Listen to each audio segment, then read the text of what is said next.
আমি কখনো বলবো না তোমাকে ভালোবাসি। কাছে এসো একবার, তোমায় দেখি।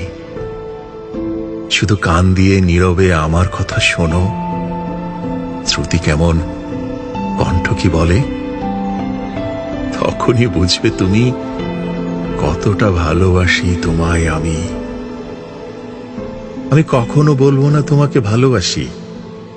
কাছে এসো, মন খুলে হাসি। শুধু আমার হাতে একবার স্পর্শ করে দেখো, কাঁপছে তোমার হৃদয়খানি। আর তখনই বুঝবে তুমি কতটা ভালোবাসো আমায় তুমি।